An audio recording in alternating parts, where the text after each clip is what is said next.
So I got Taylor McCall with me. Taylor and I have become like besties almost overnight, and it's been cool hanging and sharing heart and passion for the kingdom and seeing God at work in our unique context. So Taylor and I are actually going to talk about, what are we going to talk about, Taylor? Let me find the title that I made up for this. Being an incarnational presence of Jesus in a local Oh, place. I thought we were talking about the playoffs. Yes. Incarnational presence. Incarnational presence. So where does your head go to first when we throw that title out, being an incarnational presence in a local place? Good question. You know, I didn't think about this until you said that, but my paradigm, my first framework of that question is finding the margins. When I think of the incarnation, the first thought that pops into my mind was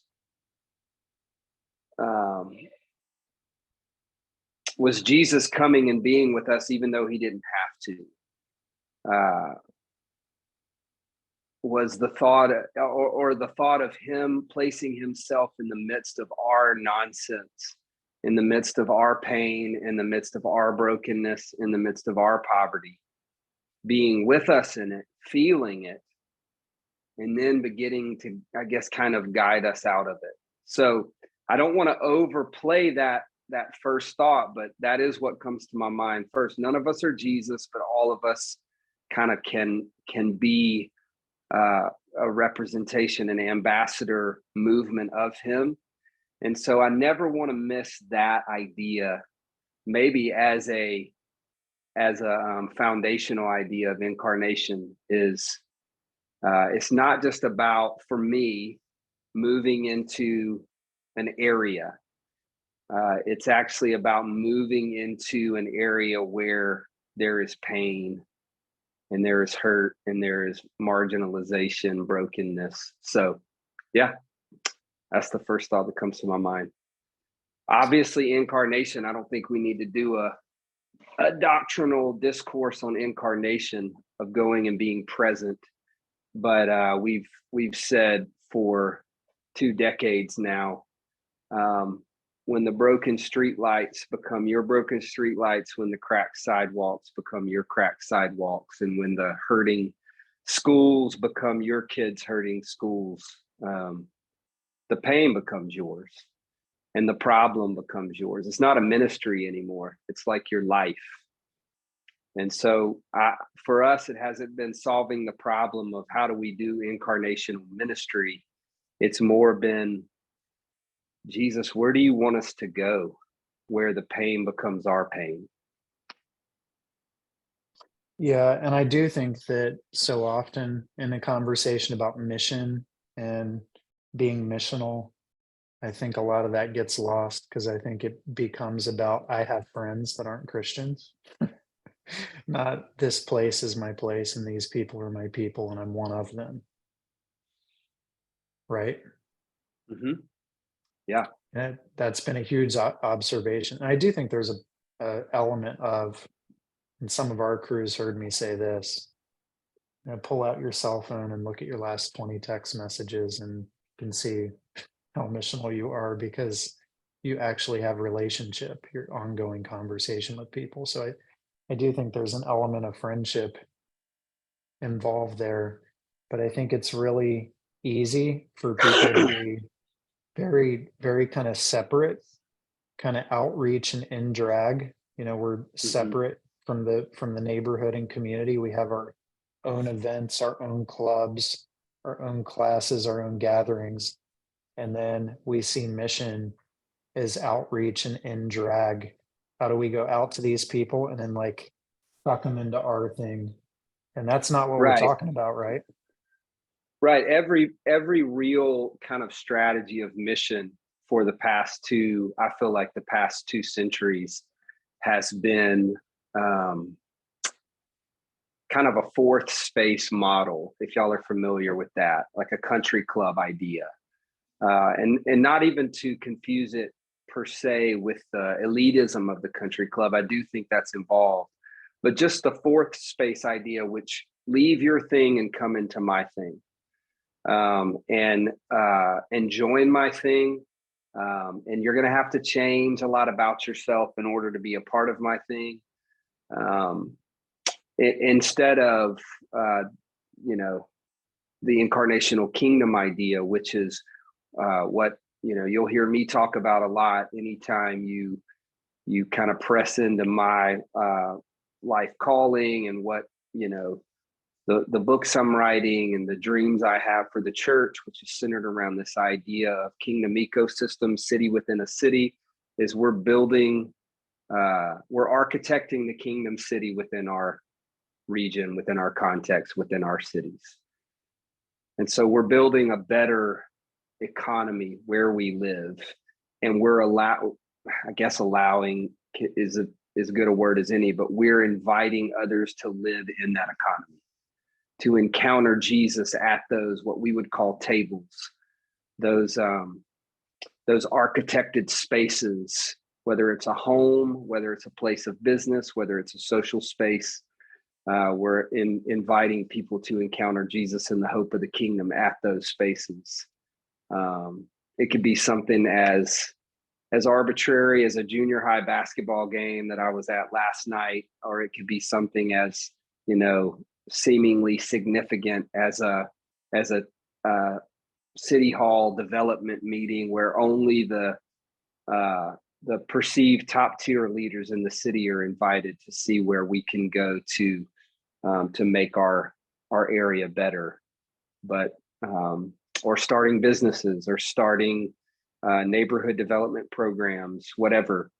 But though architecting those spaces within the context that we live, as opposed to building something or developing something and asking others to come into that space and kind of form into that world. Yeah, because then you're essentially asking them to do all the cross-cultural missionary work. Like you got to take all the awkward steps so that you become a part of us, instead of what does it look like for us to live as the people of God in this place. Yeah, and I honestly, man, I'm just saying that's so hard. Like I wanna tell brothers and sisters, like, hey, you don't have to do that anymore. That's a difficult yoke to bear. As like a Jesus follower, you're invited into a life of liberty and joy and creativity and innovation and rest, to be the presence of God with an abundant community within your context. That community can expand in some really cool, innovative ways. We've been talking a lot about, I'll share a couple concepts today, but we've been talking a lot about approaching a missional calling from a paradigm of archaeology, artistry, and architecture.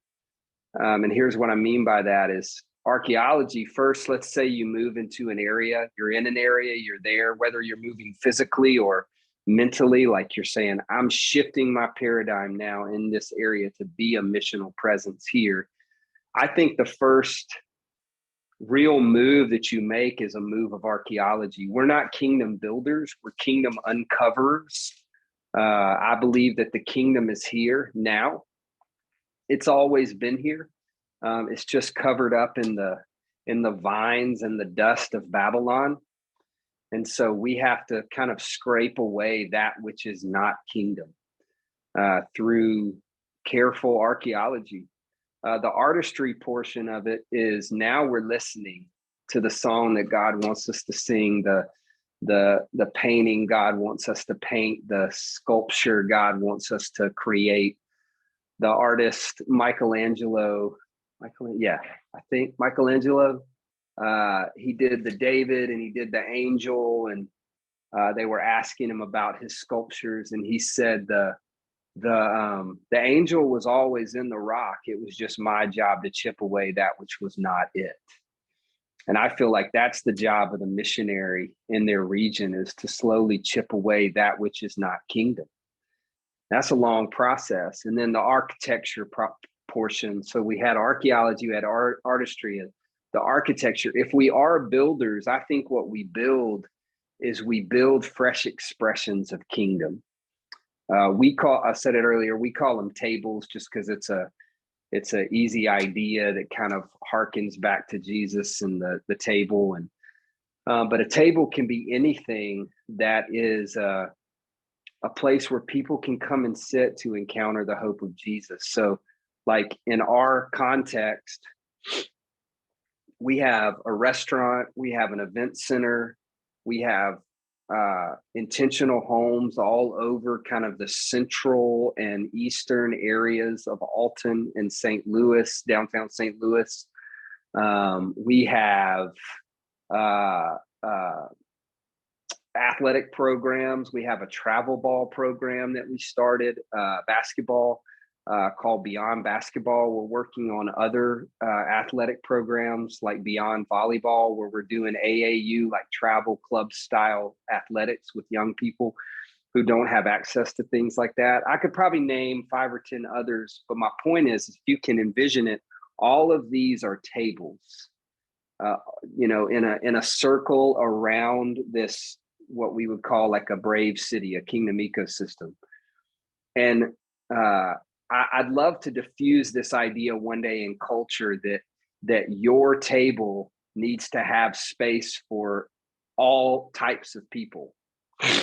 Number one, that's impossible. Number two, that is a yoke that no one can bear. No, your table might just be targeting hipsters that like to drink craft coffee. Your table might be targeting single mothers that are looking for ways to learn to cook better. We started an initiative called Cooking Well, and it's just this awesome nonprofit that runs out of our one of our commissary kitchens, and women come in and they all cook new meals together, and they're learning ways to prepare and to food prep and to shop at lower expenses because of grocery prices. And I could go on and on. My point is we have a worship experience like once every 4 to 6 weeks. They call Anchor Co, and 200 or 300, usually young people, 20 to 30-ish, but it'll go up and go down a little bit.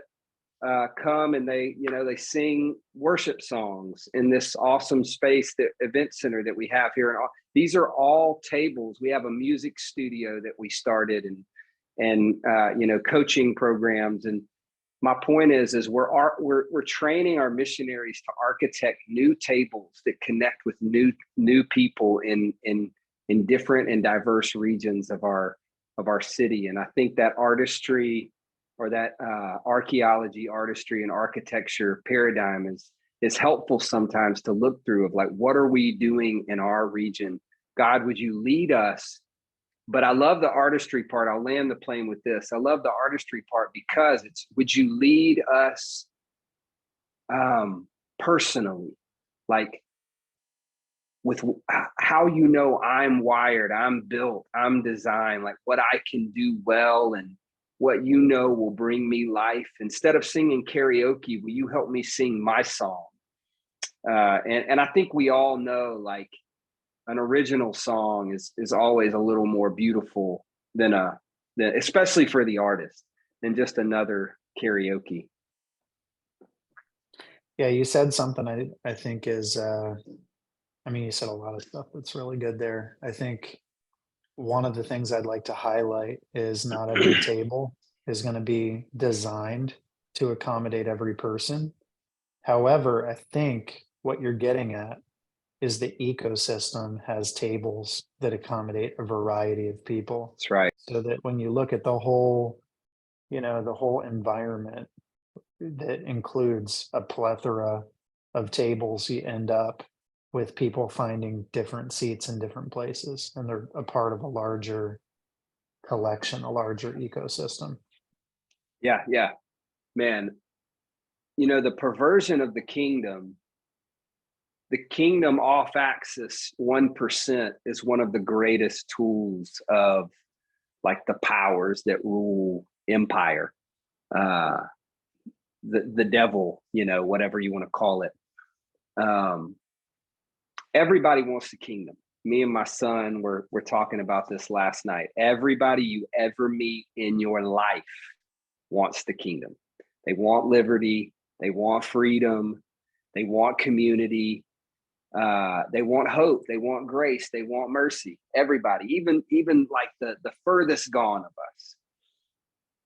But we pervert it, so much. I can't remember exactly what it was. I wanted to give an example, but we were watching something recently, a documentary, and it was in this vein. So that's why it's kind of like a hot topic for me right now. And y'all know it's all present in the culture too. Like everything needs diversity and inclusion, diversity and inclusion. It's such a yoke that no one can bear, because the reality is there is no table that exists in all of humanity and all of human history that is diverse enough and inclusive enough that everyone can sit at that table. Someone's going to feel left out somewhere. And so to put that yoke on any type of innovator or table builder is a yoke that no one can bear. The Jesus teaching in this is that a city, a community, like an abundant kind of interconnected incarnational community, can build tables together. But I actually think this is what discipleship is God's heart expanding. Let's just say I can only see 12 of us right now on the screen. I think there's more on the other one. But let's say the 12, well, there's some babies. And so let's say there's 15 of us right now. Let's say the 15 of us decided we wanted to form an interconnected community where we are. Well, Mike might be the leader, like might be the one, kind of the innovator class going out in front of us. And he has this idea of, well, what I want to do is I want to start a brewery. That sounds right up your alley, Mike. I want to start a craft brewery, a microbrewery. And I want to create a space where people can just come together and drink good beer and have good conversations. Now, the prophets in the room are probably going to get a little angry at your vision because it's not inclusive enough, or it doesn't reach the parts of our city that we want to reach. Like, how are people really going to be set free from this brewery? And then the Budweiser drinkers in the room are going to be like, who the hell cares about a craft microbrewery where I got to spend $11 on a can of beer? Like, this isn't the kingdom at all. And see, to me, all of that is nonsense and it's arbitrary. Like, this is the song that God is putting in your heart as an artist right now.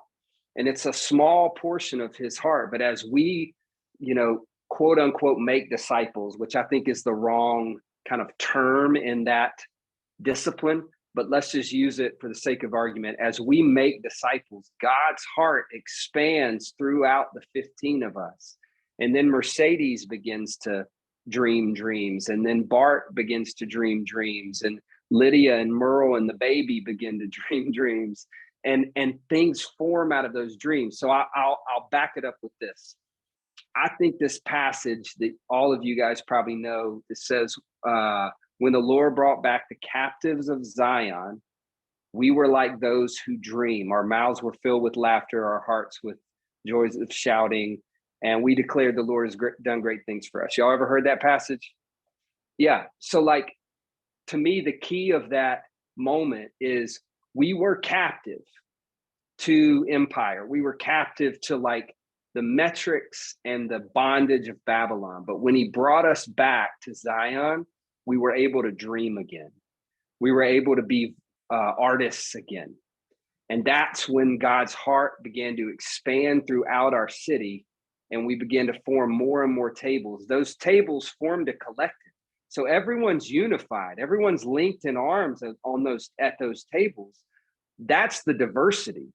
not the table having to make itself diverse and inclusive enough for everyone to sit at it, but the city is diverse and inclusive enough. And I think that's a really prophetic point in this moment in our culture, that we're constantly being bombarded with, well, is your thing this enough, or is your thing this enough? And it's like, bro, we need to release people to sing their songs and allow the heart of God to continually expand throughout. But as we mature, as we develop in our connection to Christ, our connection to kind of the historical narrative of Christ, then that message will become more radical, push the limits more, more passionate about things like justice.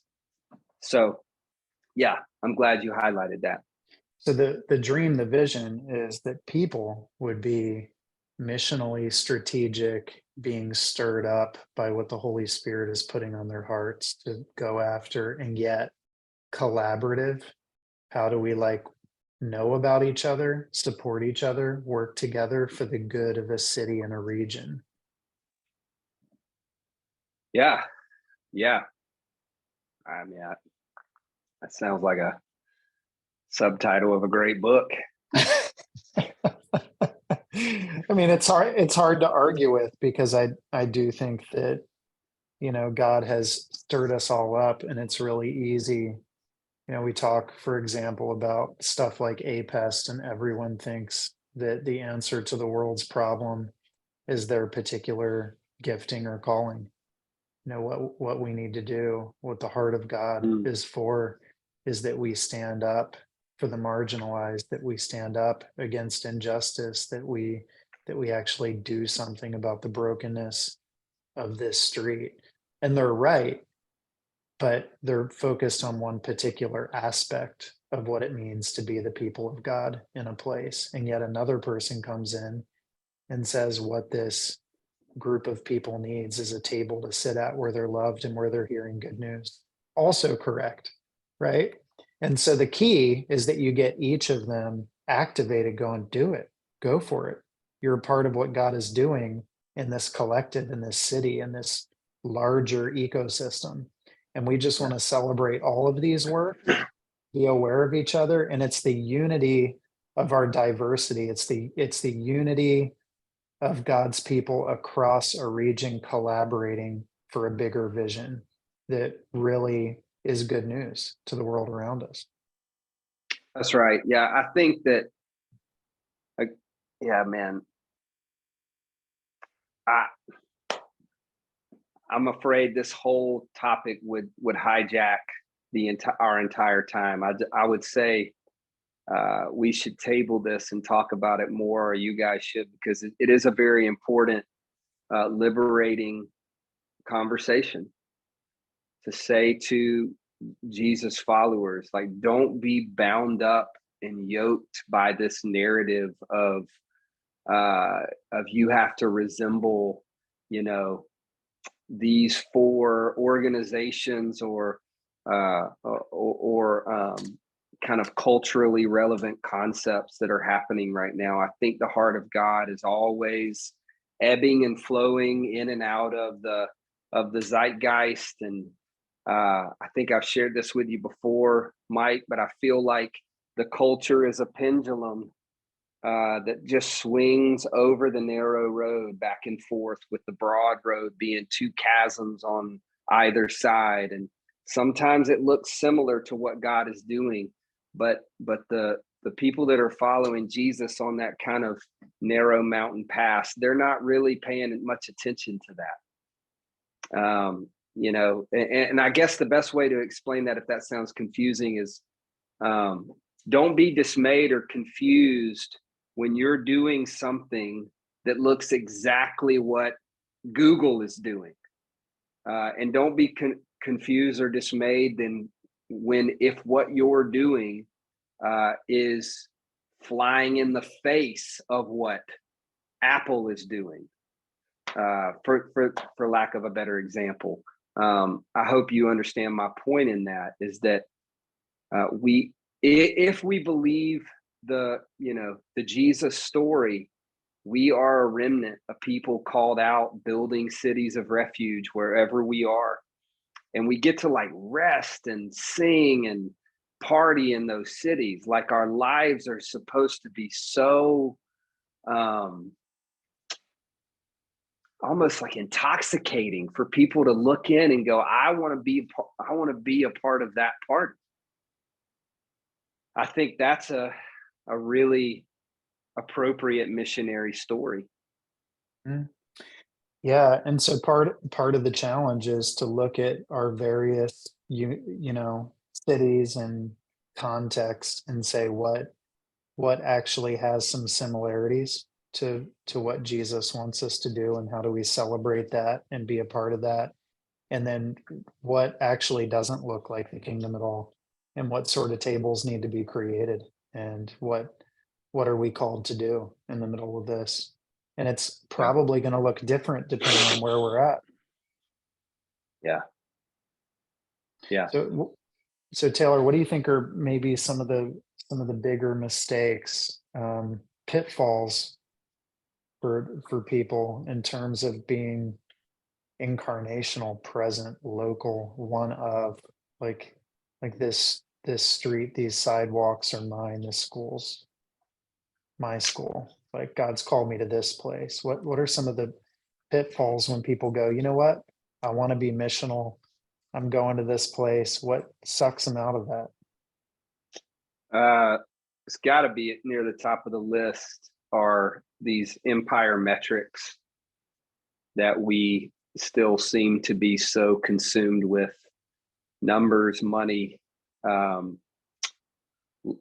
growth. I think growth is such an interesting concept when you know the Jesus story and you see how seemingly dismal his growth was as a leader in his time that he was working. And yeah, we love the Pentecost story, man. We love saying, 3,000, 5,000 were added to their number. That was not a prescriptive moment. That was a very descriptive and unusual moment of kind of and I don't even want to unpack the theology of this, but if you know church history, you know that there are these moments of quote unquote outpouring where God is doing something for a purpose. And it's not because his blessing is greater than it was for his son in the 3 years that he was working and being abandoned by everyone that he gave himself to. Growth is, tangible, visual growth is not a metric that we should ever base our success on. Again, money, impact, what we view as significant impact. I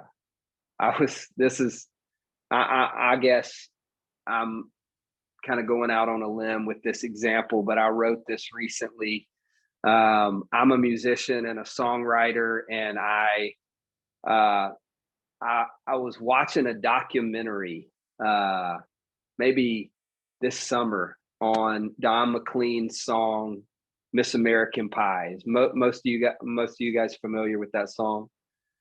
Yeah, so this documentary was suggesting that it's the greatest song ever written, and they were just kind of breaking down every element of it. And I was like, come on, what about Prince? But still, they were breaking down the song and how it was just such a pivotal song. If you took like the time it was written, the meter, the melody, the memorability of it, like the impact that the words had on the culture at the time, whatever.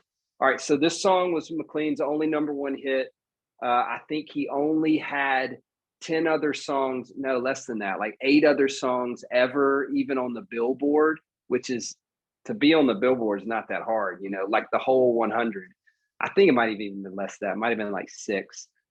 Miss American Pie is only number 1. And then you compare that with like a Taylor Swift, who I think has skills too, but like, she's had so many number ones, 10, 15 number ones, 80 Billboard hits, like 40 or 50 top tens. And I think if you asked any true artist, like who had more impact with a single song, they would say McLean did. My point is, it's a silly example to say, like, you can't use these metrics of numbers and money and impact and growth to validate what you're doing and what the song that God has called you to sing in your context. So I think that might be 1, 2, and 3 of the most significant. What was the question?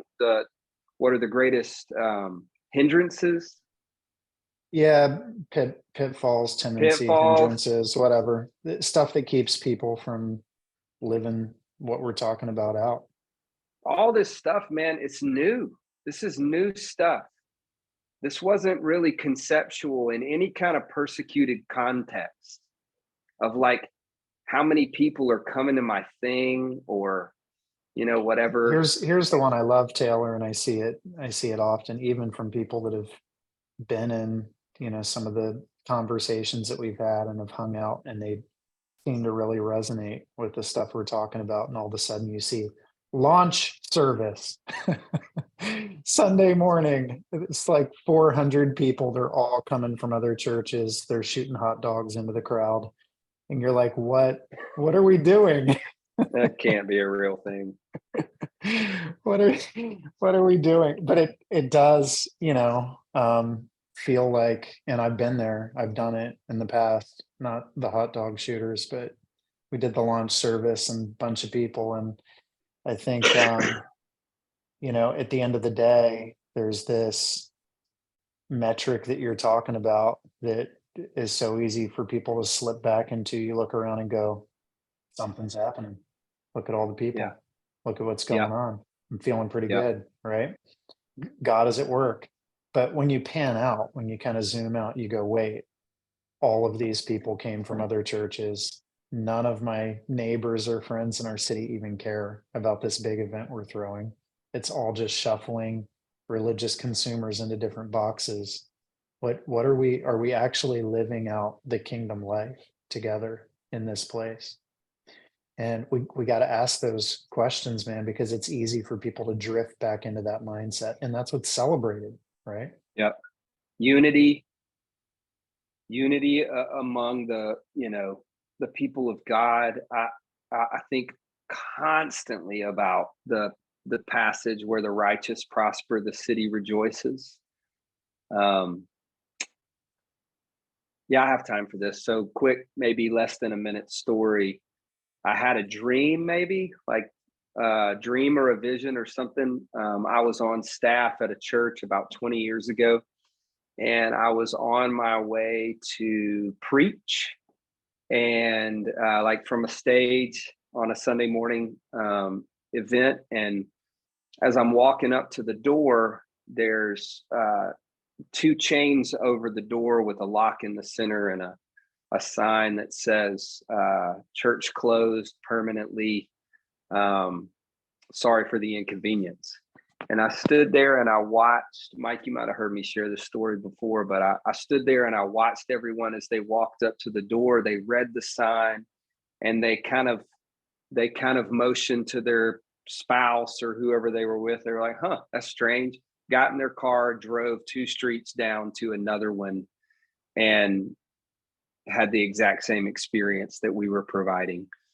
And since that moment, I've always asked the question, like, how would the city respond if we picked up and left?